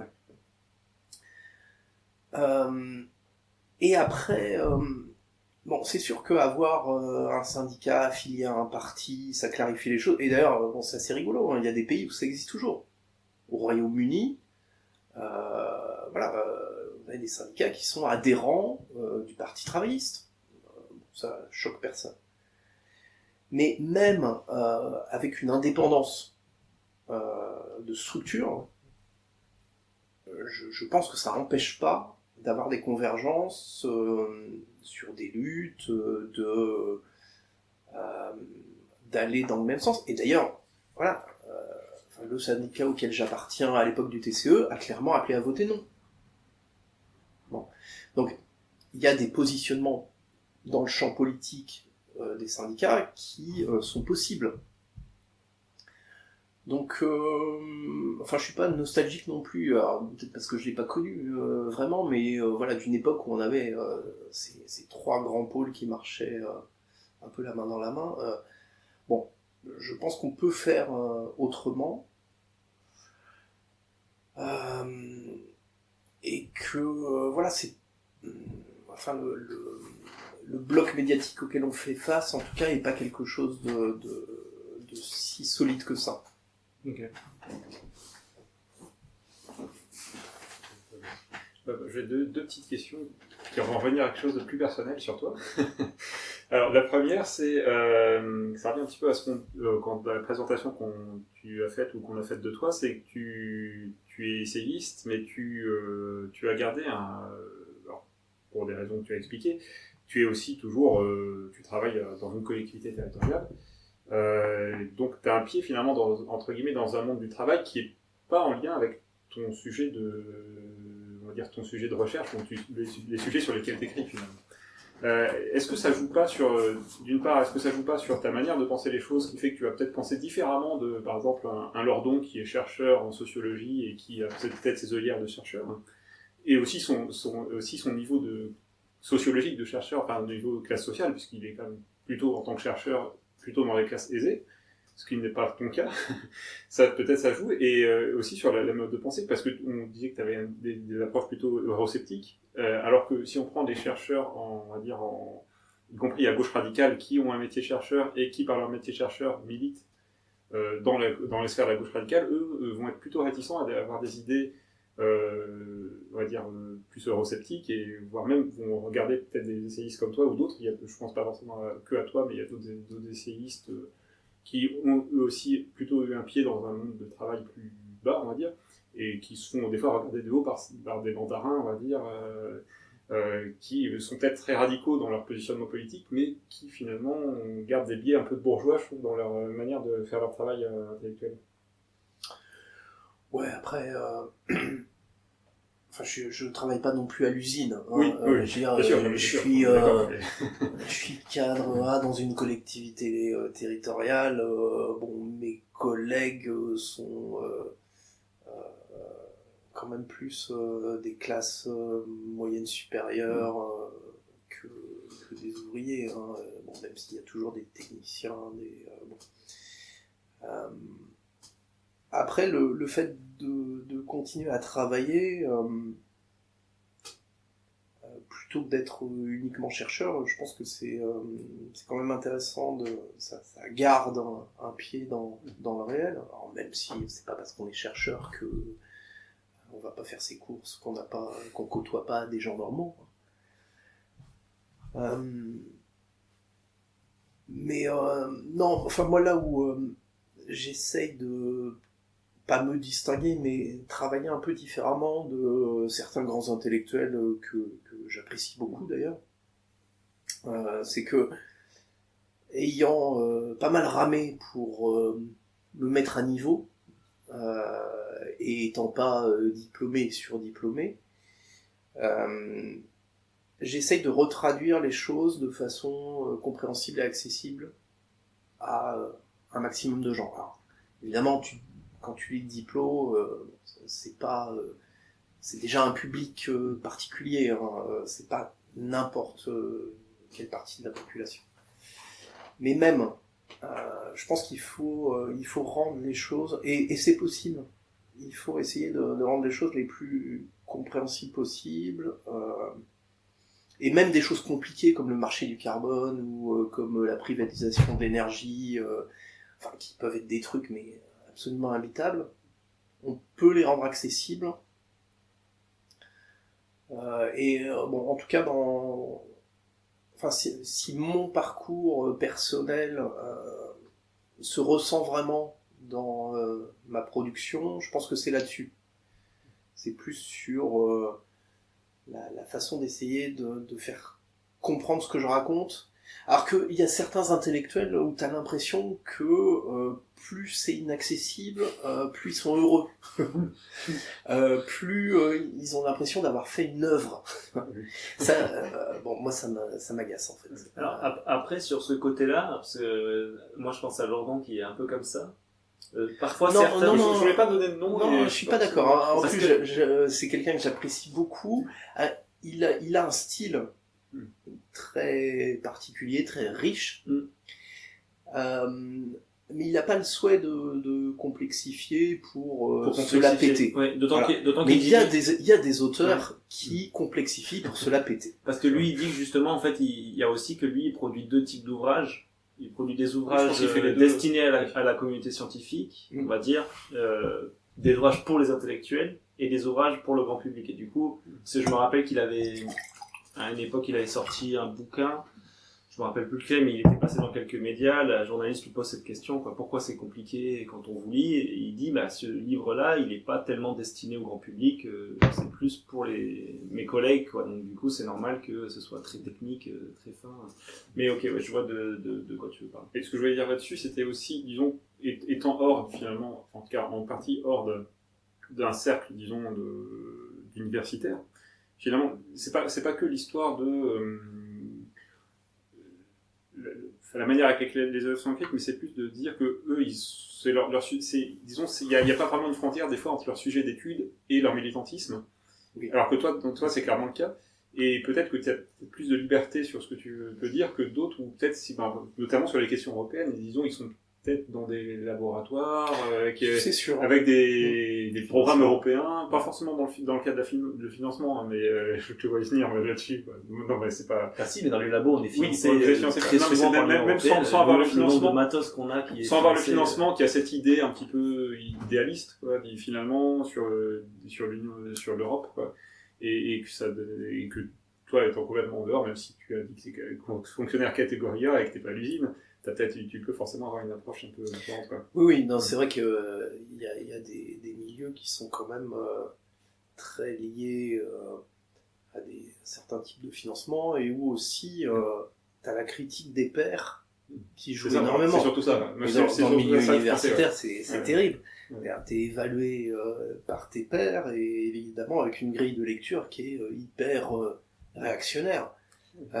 Donc forcément, et d'ailleurs un certain nombre de personnes qui ont pris des positions hétérodoxes, ont compromis leur carrière professionnelle. Oui, c'est ça, ouais. Oui, d'autant que dans le milieu universitaire, en plus Enfin, de je ça, il y parle a... à Sciences Po, où c'est là, clairement, même, Oui. t'as des ultra-gauchistes à Sciences Po, quand je dis ultra-gauchistes, plutôt t'as des chercheurs qui sont quand même assez marqués à gauche ou à l'extrême gauche, qui sont quand même dans Sciences Po et qui ont ce biais de penser, on voit qu'ils sortent de Sciences Po, quoi. Et... Oui, mais après, il y a aussi que certains et certaines, ils ont... En fait, c'est ce que disaient les Pinsons Charlot à une époque, c'était que tant qu'ils étaient en poste dans un laboratoire et que... En fait, déjà que leur travail, il est taxé de gauchisme, de travail politique, alors qu'ils s'astreignent à produire un travail scientifique rigoureux, ils font tout pour pas mettre de politique dedans, pour essayer de... S'ils sont sociologues, ils vont faire que de la sociologie, s'ils font de l'éco, ils font que de l'économie, et en essayant de prendre des distances pour pas qu'on les taxe de discours politique, alors qu'au final on les taxe déjà de discours politique. Quand on voit... Alors d'ailleurs, il y a un truc qui est super intéressant chez les économistes, c'est que quand tu es universitaire, économiste, hétérodoxe, forcément, t'as le besoin de démontrer qu'une théorie économique que tu combats est fausse. Et de le démontrer sur un terrain scientifique. Et jamais sur un autre terrain. C'est-à-dire que t'en arrives pas à t'interroger ou à dénoncer le positionnement du type qui a fait la théorie. C'est-à-dire, si t'es convaincu que la dérégulation est une bonne chose en tant qu'économiste, ça t'oriente dans tes travaux. Et tu vas chercher à démontrer ce que tu penses. Et donc, tu vas avoir une démonstration qui est peut-être juste, d'un point de vue mathématique, mais à partir de postulats qui sont tordus. En fait, moi, ce que je trouve intéressant, je suis pas très bon en économie, j'ai récupéré quelques notions, ce qu'il faut pour écrire ce que j'écris, mais ce que je trouve incroyable, c'est de voir que finalement, on va s'attaquer à la théorie économique d'un type dont on ne dit rien.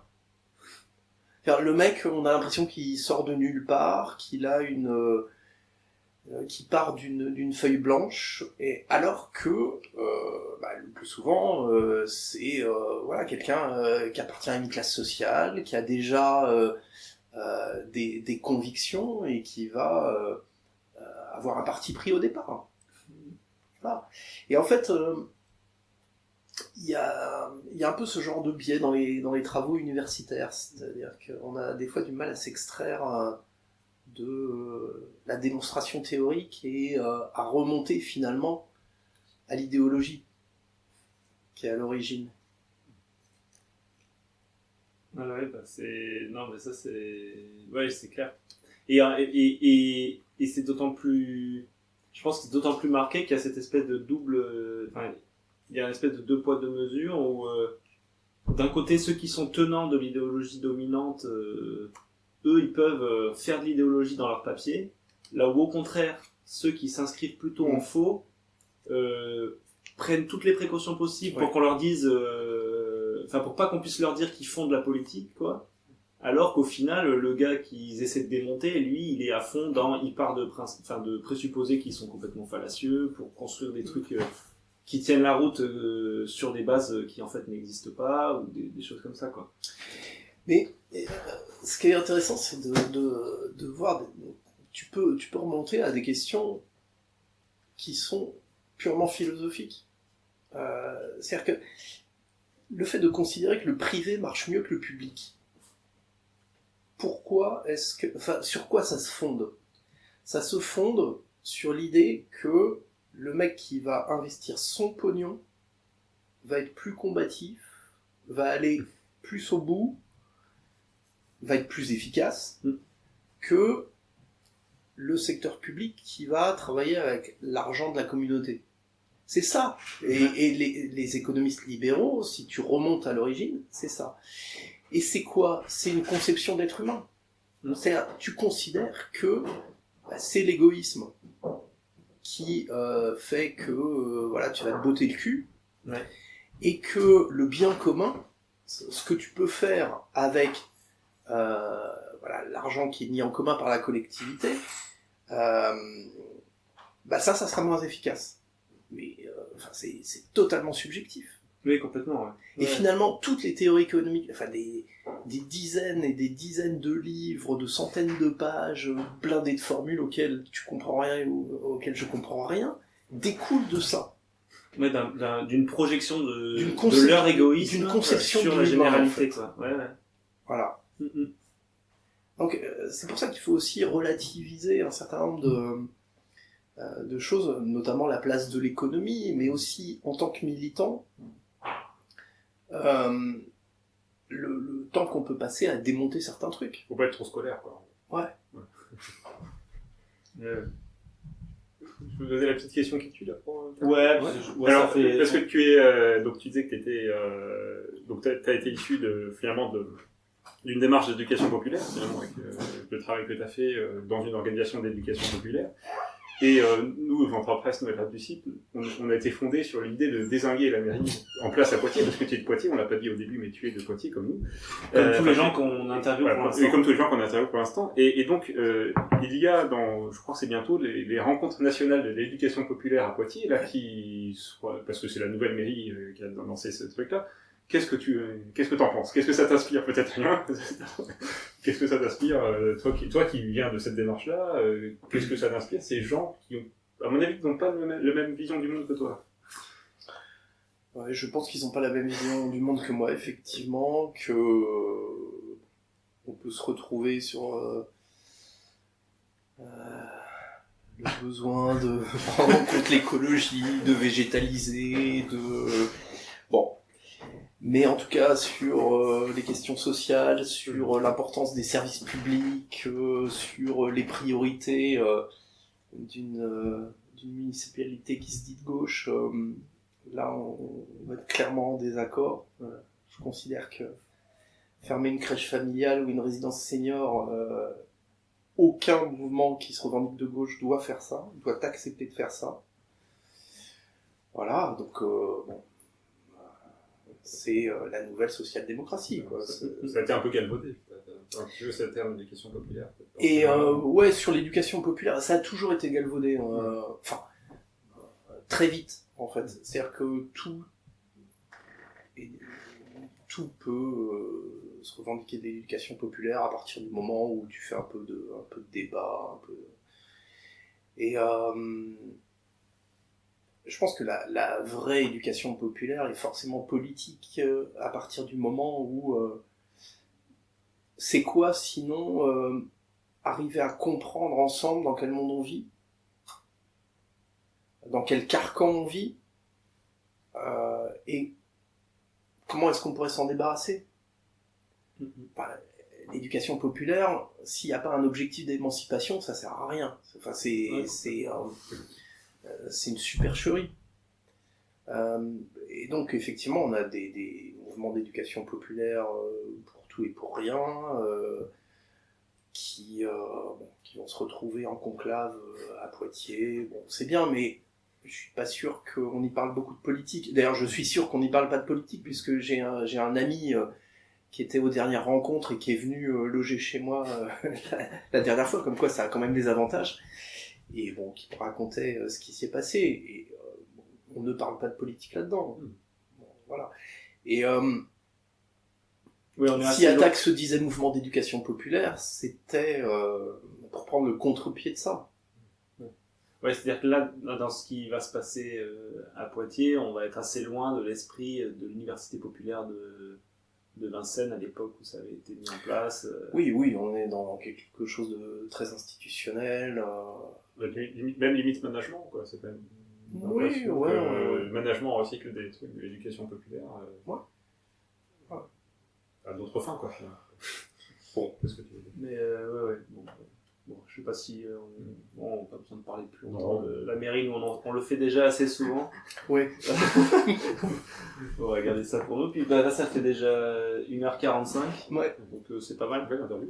ça va. C'est la plus longue interview pour l'instant sur la chaîne. Mais vous pourrez couper. Hein. Ah non, on coupe pas. Y compris le passage où il y a le téléphone qui sonne, ça va. D'accord. J'ai coupé le micro à ce moment-là. Donc, On a quand même précisé que c'était voilà. parce que tu as eu un coup de fil et pas parce qu'on avait posé une question gênante. Bon, tout restera. Ben, vous faites ce que vous voulez. Par contre, tiens, tu voulais dire que. Ouais, il y non, avait mais- quelque chose avec Ouais, Non, c'est quoi là ce que tu as mis sur les la.